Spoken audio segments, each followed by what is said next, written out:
So you finally started realizing that you wanted to improve your Twitch stream, but you don't know where to start? Well, in this video of today, I'm going literally over every single detail that you need to know to improve your quality of your stream. Hi everybody, welcome back to the channel. My name is officialkralebusiness, and I personally want to thank you for tuning in today's news video. Of course, it has been a while that we have posted and a lot of things have happened in my personal life, but I do want to let you guys know that I'm still going to post on this YouTube channel and my other gaming channel. So do please make sure that you check out and subscribe on both channels. So in today's video, we are going to talk about how to improve your audio settings, your video settings, how to improve the quality of your stream by using Twitch kind of like widgets to build an overlay, but also to give you some tips and tricks in the feed background. So please make sure you sit tight, grab a drink, grab some coffee, tune in. It's going to be a mini, semi-long video, but I'm going to make sure that you guys get every single piece of relevant information that you require. So first things first, let's start with audio. So I would consider saying that audio is probably the most important thing because people will be listening to you constantly when you're just talking to them on just chatting, when you're commenting on a video or a game. Like, they really just want to hear your voice in a well-sentenced way, where I think, in my personal opinion, that your audio is definitely your priority number one, and then video, and then eventually building out your setup. Now, as of right now, I'm using the Shure SM7B microphone, which is about 400 USD. It's connected to, or hold on to, a boom arm from Blue, which is about another 100 USD. I've got the physical device, the big 𝐂𝐲_XLR, not the mini version, but the big one. And then that's about 350 USD if I'm correct to say, and then we also got a clout lifter in between, which is 100 to 150 USD. So approximately altogether, it's almost about 1,000 USD as an audio interface or audio setup. And I'm not advising that you need this. If you have the money, I definitely would say, you can get it.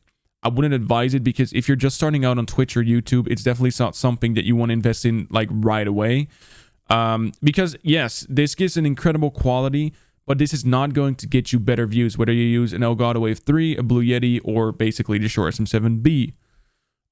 If I had to advise a microphone, it would definitely be the Elgato Wave 3. The reason being is that it's affordable, it's a good price for what you get. As you can see on the screen right now, we have like an overlay or like an interface for the 𝐂𝐲_XLR. The Elgato Wave 3 has their own basically inbuilt software where you can tweak and tune your audio the right way you want it to be. And when we look at a microphone like a Blue Yeti, it's definitely one you can use and it's a good microphone. But the problem that you're going to have is that you can't basically adjust, tweak, or tune it just as much as like an Elgato Wave 3. As of right now, we can basically go through the settings that I have. I had some couple of people ask me like, hey, we can see you're using the Shure SM7B. I've got one as well, but mine doesn't sound exactly like yours. So it's important to me that I help you understand what settings am I using, what basically did I tune, or what did I basically like tweak and adjust. So I'm going to like run you through all the settings so that when I have people questioning me, I can let them know like, hey, look at this video. This is what I'm using currently. And then you can take it over as you want it to be. Keep in mind that my voice is pretty deep. When you have a pretty like high-pitched voice, I would definitely not advise using basically the settings that I'm using. There are a ton of videos out there that help you understand, what to do basically to make your audio better. The problem you're going to have is that everybody's voice is different. One is like very deep and low. The other one is very high-pitched. So my settings might not work as good as for you, but this is just what I have for my voice. So I'm going to run you through everything that I have, and then we will continue to video. So for the thresh gate, or the gate basically, we've got a minus 50 decibel on the threshold. We've got about 90% on attenuation, 10 milliseconds on attack, and then we got 250 milliseconds on release. That's just for my gate. Then for the equalizer, we have 31.5 hertz on 2, 63 hertz on 2 as well. Then we got 125 hertz and 250 hertz. Then going over to the zeros, we've got about 500 hertz, 1 kilohertz, 2 kilohertz, and then 4 kilohertz. And then back on 2, we've got another 8 kilohertz. And on all 3, we got 16 kilohertz. So, you can pause it. You can take it over as you want it to be. For the compressor, we've got a threshold of minus 17 decibels. We've got a ratio of 4:1. We've got 10 milliseconds on attack. Then we've got a release of 100 milliseconds, and the makeup gain is about 9 decibels for the compressor. So for the de-esser, for you don't know what it is, a de-esser is basically like the S's, like the sound that you hear from my voice. You can like up it, you can make it lower. I've set mine to 25. It's basically when I talk to people and you hear like the sound. That's basically what is going to help remove that, because sometimes it can help you peak your audio volume, and that's something you really do not want to have happen. So that are the settings basically for my mic. Then for the mixer, I don't really have anything currently set up. You can make, like, I've used it out of the box. I just tweaked some audio settings. I don't use any crazy, basically, settings for my mixer, my effects, or samplers. You can if you want to, but I don't really do that. What I basically set it to is my channels 1, source is mic. As you can see, you have multiple channels. You can have chat, music, and game. You can also select what options they do, so you can mute all, mute to stream, mute to chat. It's definitely something that you can go into. Again, I don't have this set up because, for my opinion, I don't really need it. You can if you want to, but I'm not going to cover this in this video. For the mixer, right now I have the mixer set to 99% on the mic. Why 99%? Because I had an issue that when I set it to 100%, it kept on peaking for some reason. Set it to 99%, and it definitely started working way better. Don't know why that is. You can, if you want to, put it to 100% to make it that clean. If like your OCD kicks in. I'm gonna leave mine to 99% as it's like perfect as it is now. My chat is to 0. My music is to 0. My game is to 50%. Console to 50%. Line in is 50%. Line out is 100%. My system is 0%, and my sample is 100%. Then my bleeping sound, that's basically this. Okay, wait, I don't think...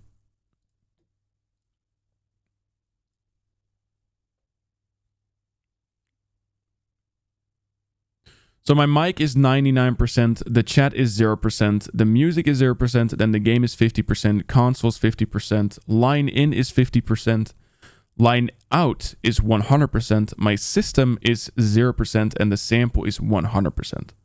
Then my bleeping sound, which you will hear right now, is set to 58%. The reason being is that I don't want to like overdo it too much. It's just for like some fun references where you're just like trying to curse or shout out somebody and you want to make like the bleeping sound like they do on TV. You can. I don't really use it that much, but if you want to have some like fun experience with that, you can. My headphones are set to 100% and my mic monitor as well. You don't need that. I just set it to 100% if ever I need it. The reason that my mic volume is set to 99% is when I set it to 100%, I had some issues that it kept on peaking. The reason why that is, I have no clue. I've talked to multiple audio people or people who are very like, what are they called? Like the people that are like audio technical. So I talked to them and they said, you know, try setting it to 99%, and that started doing it like perfectly. So that's basically my audio settings as of that. In terms of effects, sampler, the cuff lighting, routing, and system, that's something that I don't need to cover because that's just like personalization, and they're not that very much important to me. I just bought this to basically have some better sound for my microphone. Again, you can set up your effects, you can set up your sampler, your cuff, your lighting, routing, and system. It's something you can do. I don't use it, so I'm not going to cover it really. Apparently for that as well, you can make your own profile. I just set mine to default vaporwave and just tweak and tune it because I didn't really feel like making one of my own. One key thing that I have to say is if you want to have your headphones connected to your 𝐂𝐒𝐍, which is possible by like an aux cable. The issue that I had is that I have headphones, both the Apple AirPods Max or the Bose QC35. The reason that I have Bluetooth headphones is because, first of all, I like that in terms of like having them cabled. The only problem you're going to have is that you won't be able to connect it straight away to your 𝐂𝐒𝐍. So for me, if I wanted to like have, adjust my music volume or my game volume or that type of stuff, you need to have a headphone that connects to your 𝐂𝐒𝐍. I believe that I've looked up some videos how to do this with like a Bluetooth headphone, and you have to like buy some dongle or like something in between. I don't really need it that much because I can just manually adjust it. Of course, it would be nicer to be able to adjust it, like slide it down or up. But for me, that is not the case. So these are my audio settings, kind of like tweak and tune around, see what works for you. But this is what works for me. Again, make sure that my voice is deeper than maybe yours, or yours is deeper than mine, or high pitch. So make sure that you check it out yourself. This is just for me, so just making sure that you guys know. All right, so when we go over to video settings, again, what I said, audio is more important than video. Of course, video is important. Like, I'm using the Sony a7 III right now. I'm not saying you need to use this because this is a 3000 USD camera or Euro camera. That is not something you need. I've also got the Logitech Brio 4K, which is about 250 USD. But there's like a Logitech C920 camera that you can use. Like, don't overspend when you just start out. I always say, if you don't make money, whether that's a business, a YouTube channel, a Discord server, or like a Twitch channel, if you don't make any money out of it yet, don't spend too much money on it, because you don't know if it's going to work out. You don't know if you'll be consistent enough and if you'll be able to keep it up.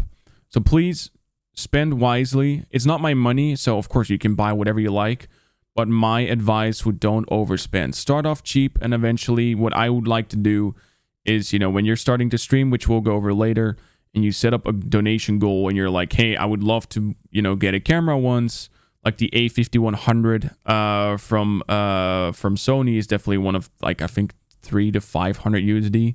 It's a bit like a cheaper model, but it has incredibly incredible quality. You can also go for the A6100.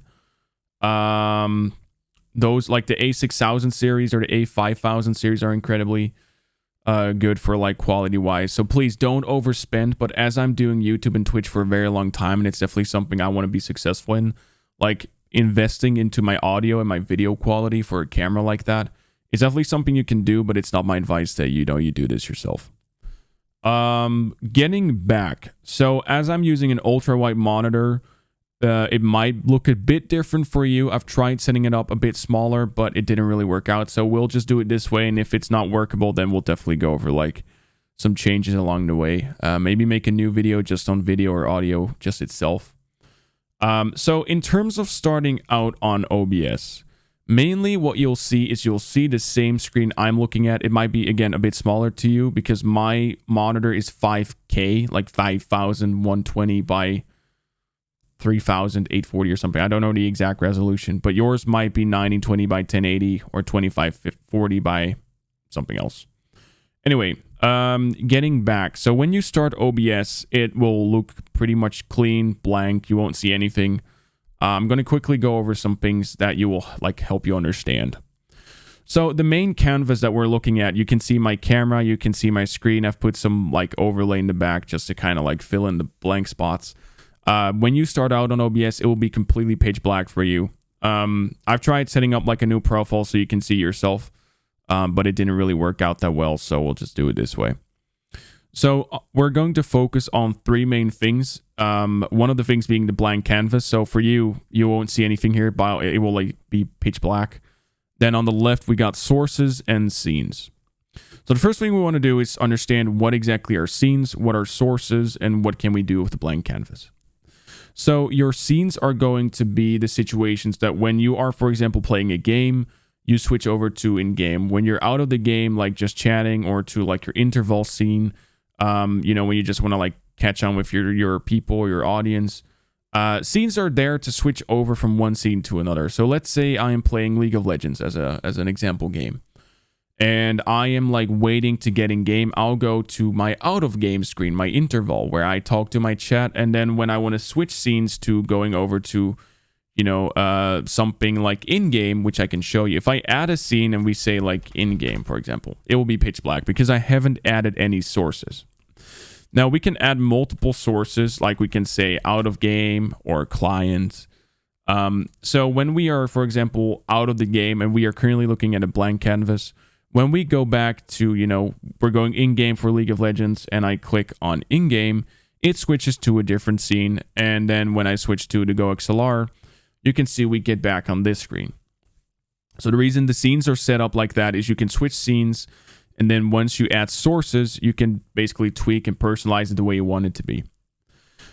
So when we go into scenes, this is basically what you will see when you start out on OBS. Let's say you just installed the program. It's completely clean. You don't see anything. You might see your audio kind of like going up and down because this is my microphone. And as I'm currently not running any music or audio in the background, you won't see any desktop audio from my headphones. So let's say we want to go to scenes. We make a new scenes. We call it out of game, like our interval. Our sources are empty. Now you won't see anything on the screen because we haven't added any sources, which we are going to do right now.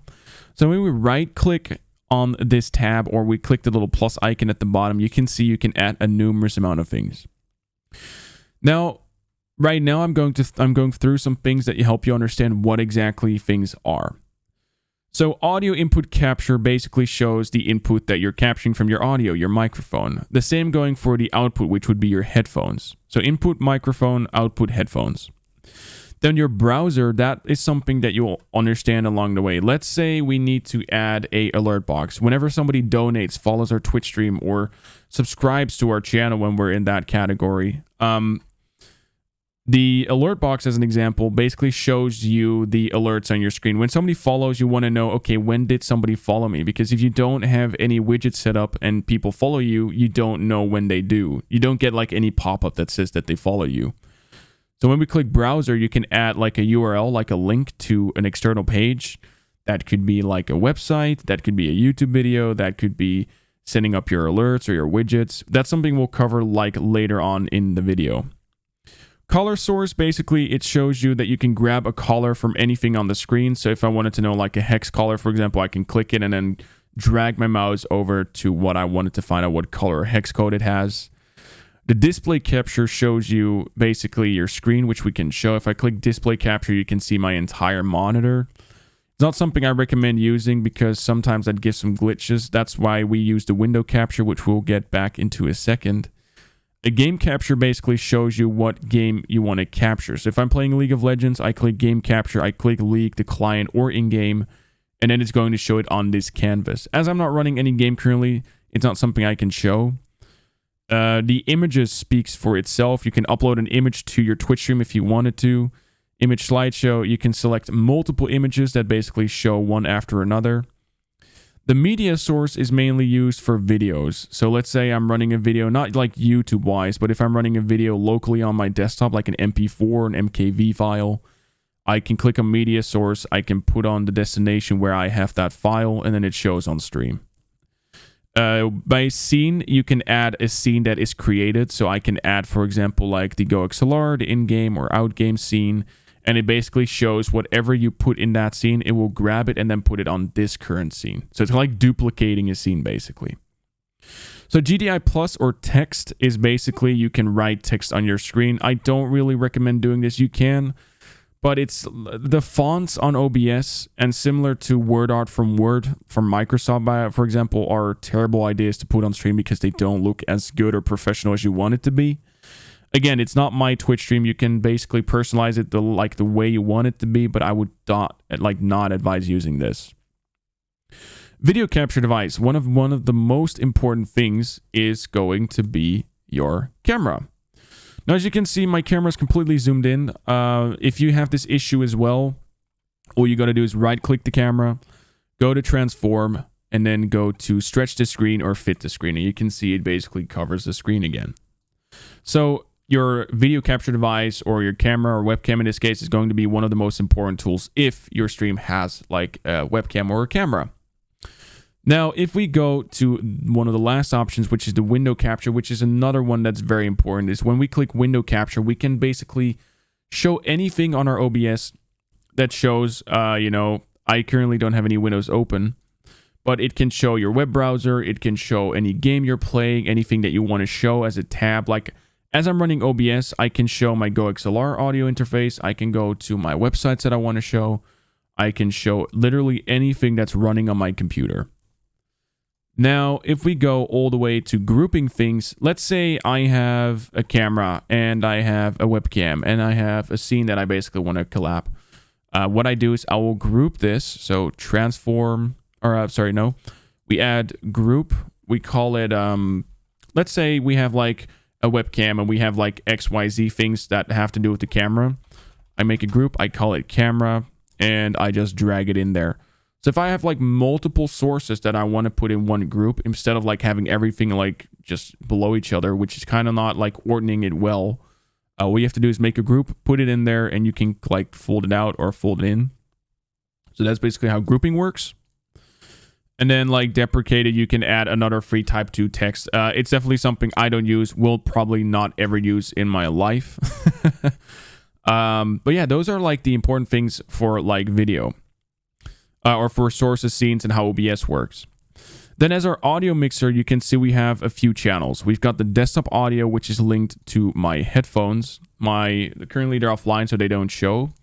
But when I do put them on or turn them on, you'll see that my headphones eventually start picking up sound from a game or like music I'm listening to.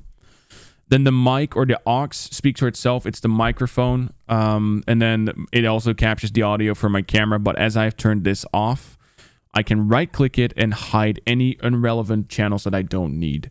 Now, I know for most people like me, all we use is the mic and the desktop or headphone audio. The other ones you can keep if you want to, but pretty much we don't use it ever.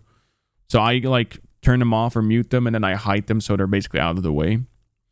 Now, there's an important thing that I want to tell you that recently got introduced by Harris Heller, aka the Twitch Stream Doctor. Some people might know him from Alpha Gaming.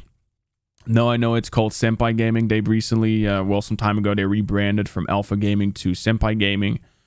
They announced something with a company called 𝐴𝐈. 𝐴𝐈 announced that they wanted to start something new on Twitch, and it's called vertical streaming. Now, vertical streaming is something that you can see right here. I haven't set this up yet. I have to do that because it's quite new. What exactly does it mean? So when we are looking at our blank canvas and we're playing a game or just chatting scene or we're on a podcast or whatever it might be, a lot of people like to make shorts or TikTok videos, and they have a specific format like Instagram. You know, when you look on Instagram Reels, they have a specifically like vertical layout instead of like one of a width one. Now, vertical helps you record a tiny bit of the screen, like a vertical format for TikTok or YouTube Short or for Instagram. And instead of like having to manually crop and adjust it yourself, vertical allows you to record the same thing that you're recording on the screen. Like let's say I'm hitting record now, like as you can see, vertical can record it in a vertical sense, as it's called.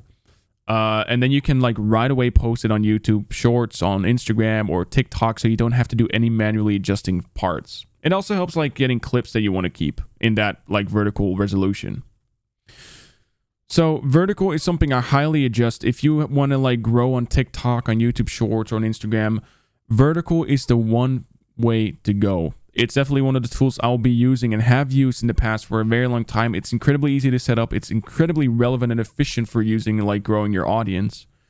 So please do make sure, links down below in the description, to check out Vertical by 𝐴𝐈. It's an incredible tool. If I remember, it's still free by today. That might change later in the future, but right now it's free, so get it right now. So scene transitions. What exactly are scene transitions? Transition mean that when I have my scenes, 𝐂𝐲𝐿, in-game, out-game, when I go from one scene to another, I can choose what transition do I want it to have. Some people might choose like, hey, I want to fade out to another scene. Some people might say I want to cut it. Cut it basically means it just cuts right to the next scene without like any interval. When I click fade, what you'll see, it kind of like becomes faded, like dark, and then it comes back. When I click like cut, for example, it just like cuts without like showing anything. Now, I like the fade a lot because it looks pretty clean and neat. If you really want to make sure that your fading looks exactly and perfectly like mine, set your duration to 300 milliseconds. Because if you don't set the duration for your transition, it might look a bit bad and things like overlap. So mine is set to 300. That worked perfectly for mine. Keep that in mind. So controls, one thing that everybody will be using. We've got a few buttons here. And it might look a lot to you, but I can tell you that it's easy to go through. It literally says what it says. Start streaming speaks for itself. Start recording speaks for itself. You know, starting to stream, starting to record. That's all you have to do. Start replay buffer. Replay buffer is kind of like it buffers the replay for your stream. Whenever you like want to buffer your stream or your videos, you can click it and see what basically buffed out eventually. Your virtual camera. Your virtual camera is your OBS camera. You can basically have a virtual camera that you can link to your camera, your webcam, or whatever you're using. and it basically can show as a camera layout to Omegle or to a podcast. If you want to link that while streaming as well with a camera on your OBS canvas. Studio mode basically shows that, let's say you now see two side by side of my blank canvases. When I am busy streaming and something breaks or something needs to be adjusted and I want to do that without having that, seen live on my Twitch stream, you can click on studio mode and you can adjust things inside OBS without people noticing anything in the front end, basically. It's kind of like, when you want to develop and you have a back end and a front end.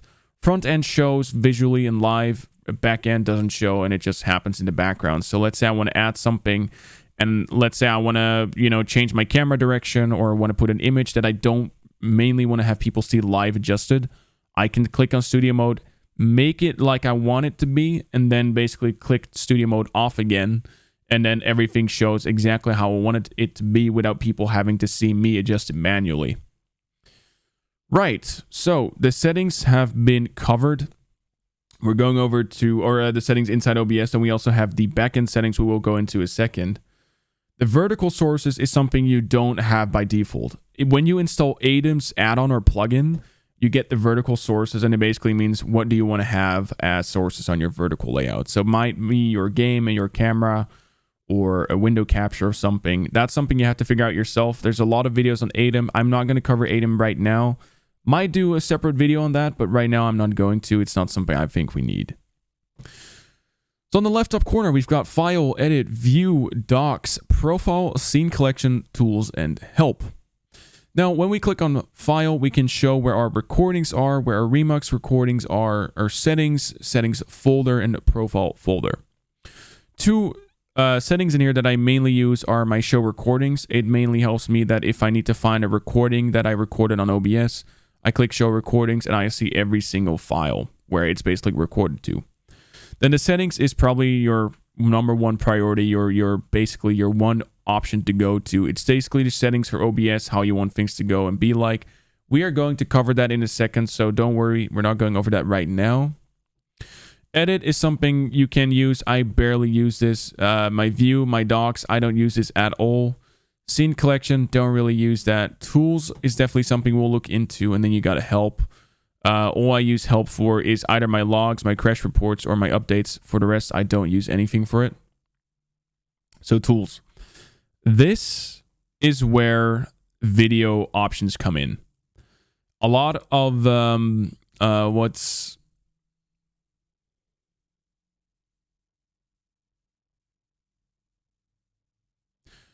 So tools is probably your number one option to go to. A lot of people, they ask me, what exactly do I have to do with the tools? Now, as for myself, I currently do not have an 𝐂𝐻𝐶𝐒𝐒. So right now, let's go into the settings. You can see settings open right away. Your OBS might be white. My theme is set to Yami, or kind of like navy darkish. You can also set it to black or any other color that you like. I like the Yami one, the kind of like the darkish color, like the one from Elgato.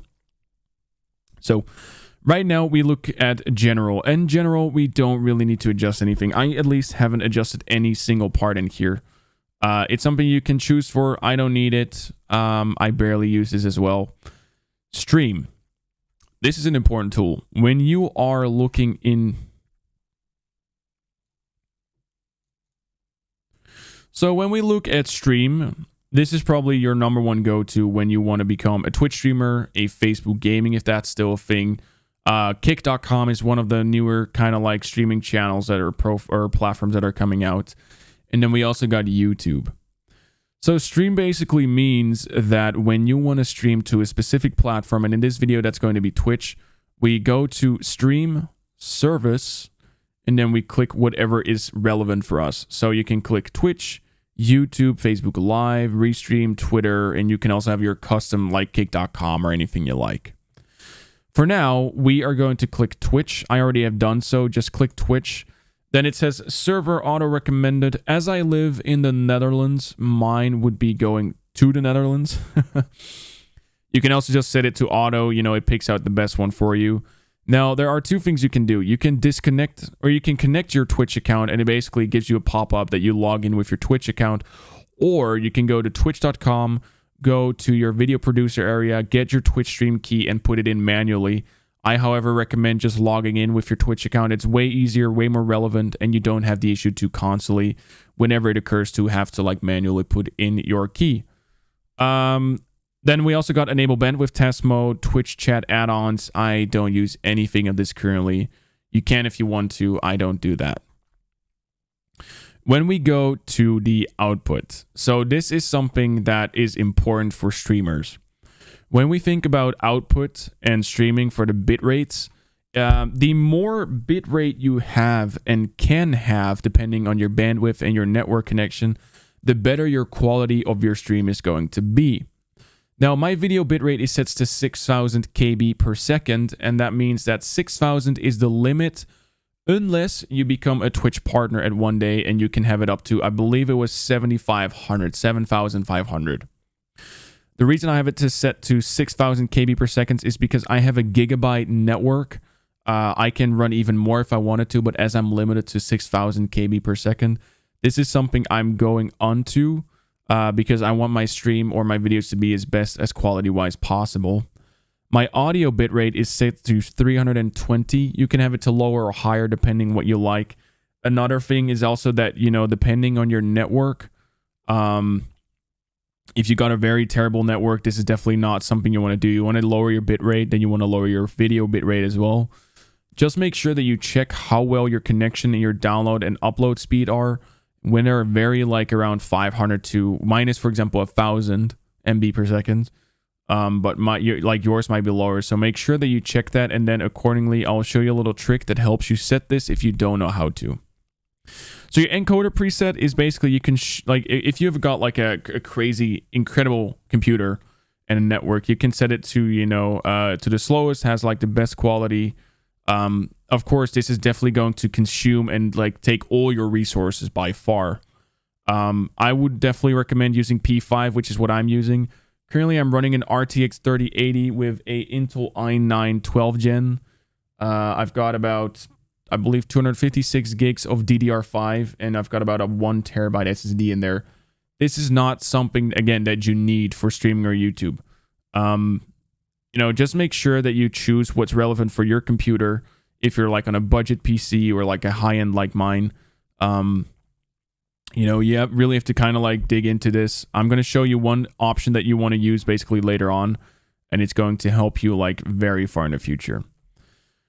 So our recording path means that when we record a video for YouTube, or when you're recording something for Twitch, the recording path, mine is by the way grayed out because I'm currently like recording a video. Yours might not be because you won't be recording like me. But choose your recording path. What I basically do is I make like a little folder in my videos folder, and I call it like YouTube or Twitch recordings, and that's where my videos get delivered when I recorded something. Then the recording quality is going to be high quality and a medium file size. Please set it to high quality.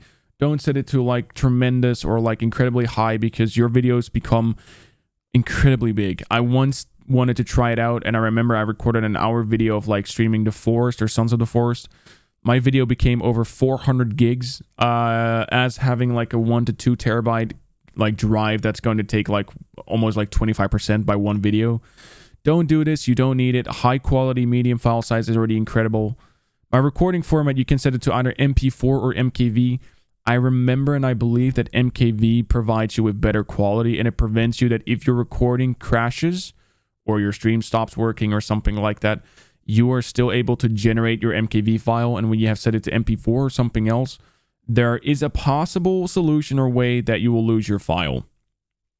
My encoder is set to NVENC. You also got X264 or NVENC. Now, of course, for people who are atechnical or don't know anything about this, I'm going to explain it to you very easily. If your PC like mine has an NVIDIA card, like if it's a GTX or an RTX card with ray tracing, the encoder N264 basically means, so there are two specific encoders. We've got the NVENC H264, or we've got the X264 for your, basically your CPU. For people who are atechnical or don't know a lot about this, let me explain it in a very symptomatic manner. The hardware NVENC H.264 stands for it grabs the encoder from your RTX card or your GTX card, your NVIDIA card, basically. Now, we also got X264 itself, and X264 mainly means it grabs it from the CPU. If you've got a GTX 1050 or 1060 or 970, or if you got like an RTX 3080, 3090, or 3070, or even a 40 series nowadays, you mainly want to pick your NVENC H.264. If you have a very bad graphics card and your CPU, your i7 or i9 or i3 or i5 is better than your graphics card, you want to set it to your X264. If you got an incredible video card like me, you can choose your NVENC. I highly advise using NVENC in general because it takes a lot of resources from your CPU, your Intel Core processor. So please do make sure that you use NVENC if possible. Custom mixer settings, I don't use anything. Then maximum replay time, this is something I don't really do anything about. Audio, sample rate 48 kilohertz. You can set it to 44, 48, not a huge difference. Channels, stereo, desktop audio mainly means your headphones. Again, my headphones are not connected, so I don't have them selected. When I turn this on, which I'll show you right now, you'll see that the desktop audio device will pick up my Bose in a second. It's loading in. And then once done, you can see that it basically automatically switches over to the device. Right now, I don't have anything set up. All I basically use is that I have my desktop audio, my headphones, which are my Bose QC35s, or my AirPods Max.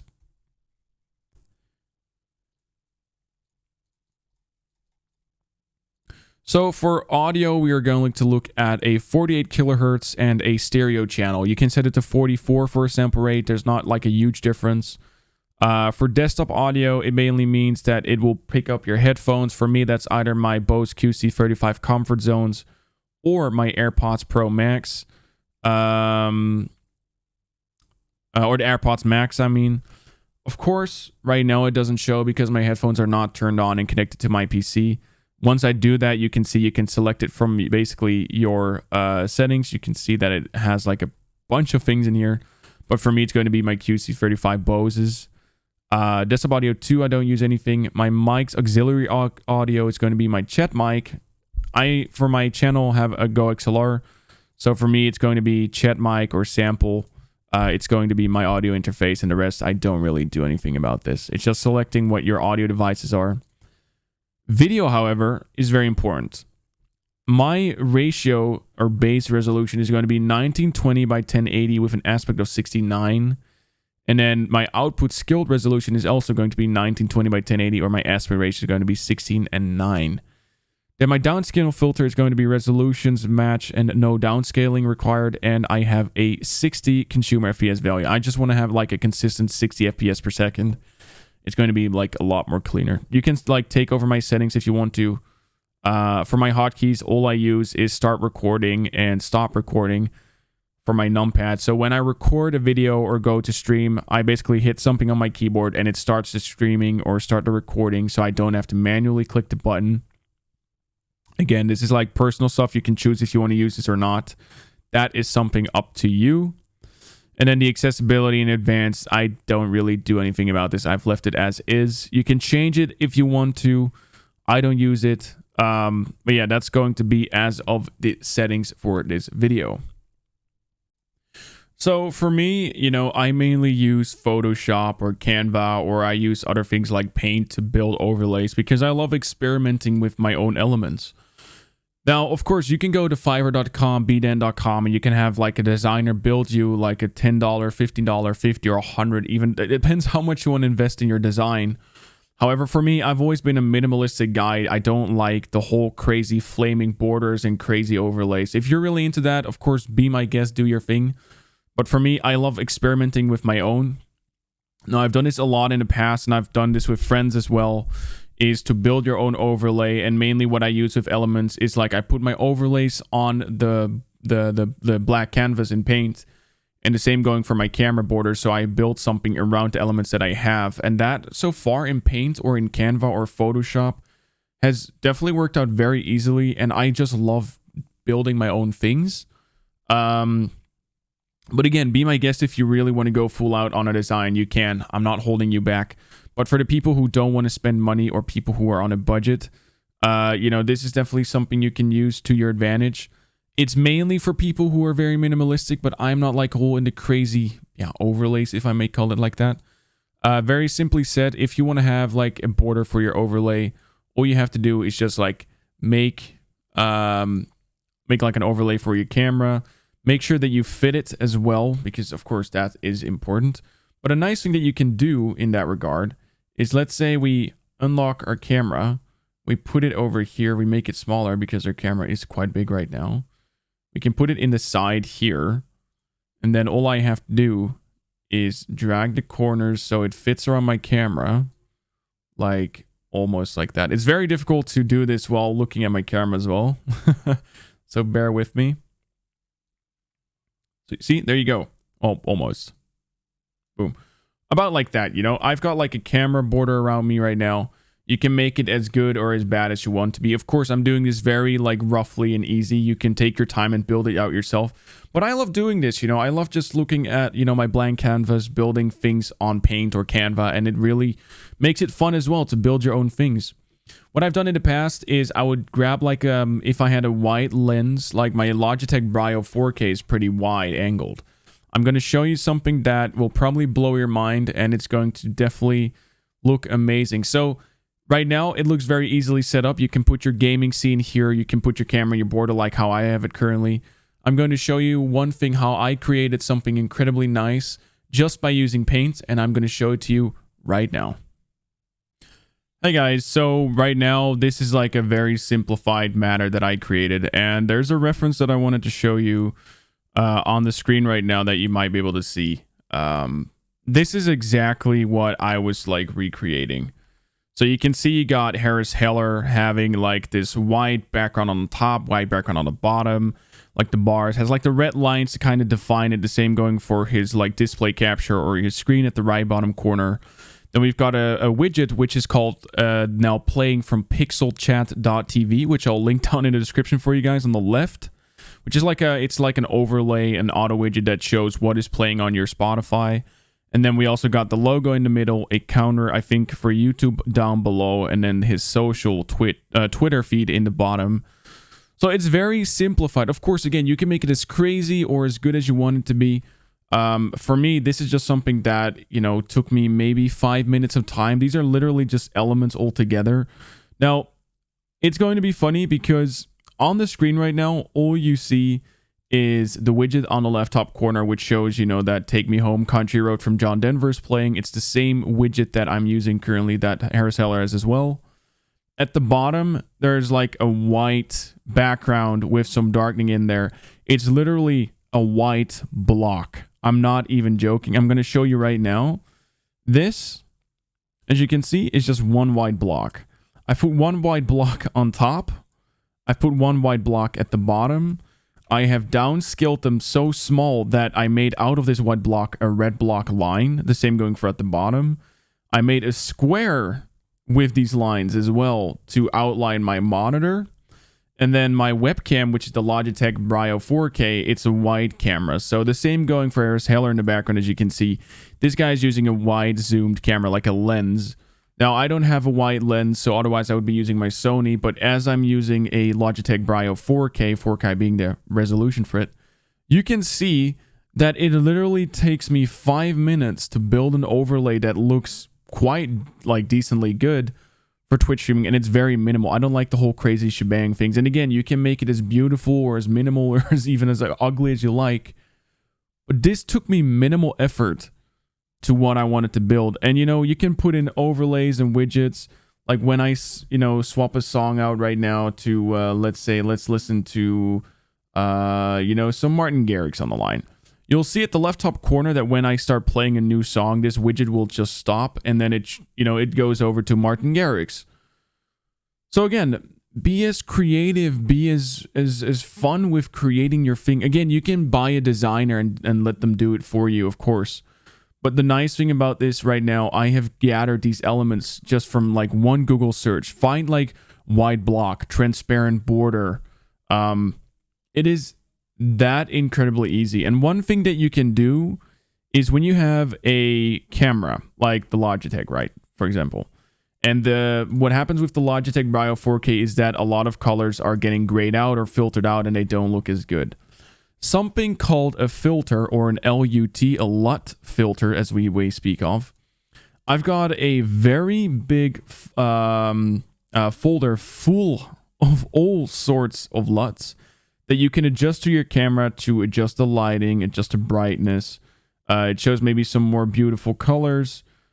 This might be looking a bit weird, but I just applied a filter to my camera and, you know, I'm looking a bit more white-ish or colorful, or you can make it even more. There's like a dozen of them. So I'm going to link down below a lot of LUT filters that you can use. But again, guys, it literally took me no money, took me 5 minutes to build this.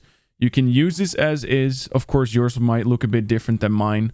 But this is just a YouTube GIF that I found online. It's a block here, blocks over here. I think this entire overlay exists out of blocks. Just like one Google search block. That's all I used. And it looks very clean. If you use this on Twitch stream, like, this is definitely going to go far. But anyway, guys, hope you enjoyed this video. I hope it was very informative. I hope you learned a lot about how easy it can be to make a very quality looking stream. Of course, I am fortunate enough to have a good camera and a Logitech Brio, so maybe you have to kind of like tweak and look what you want to build. But again, what did I use? I literally used Paint and Google search. That is all I've been using to build this. And to be honest, of course, it's a rough thing that I just build in 5 minutes. But if you take some time, you make it very perfectionistic as you want it to be. This is just a solid stream. You can use it as is. And to be honest, I like that feeling of building something yourself and putting it at your stream. And you can show to people like, hey, look what I build in 5 minutes, a week time, a couple of hours. You know, it really just depends how much time you want to spend on it. But to me, this already looks incredibly good. Now, I do have to say that you don't specifically need an overlay. When I look like people, Harris Heller or Shroud, all of them nowadays, what they have is they just put their camera full wide on the screen, on the blank canvas, without any overlay, only having like widgets pop up when there's a follow or subscription-based person coming in. And then, you know, that is all it is right now. It's just your camera where you show your face, you talk to the chat, depending what you do. If you play a game, an overlay makes sense. If you just talk to people, it probably is best to just like have your camera up there, or make it as what I have, you know, make it very simplistic. But again, hope you guys enjoyed. Hope it was very informative. It's going to be a long video, I know that, but it's definitely some good things that you want to keep in mind. But yeah, guys, hope you enjoyed. Make sure you like, hit the subscribe button, and I'll see you guys in the next video. Take care, guys.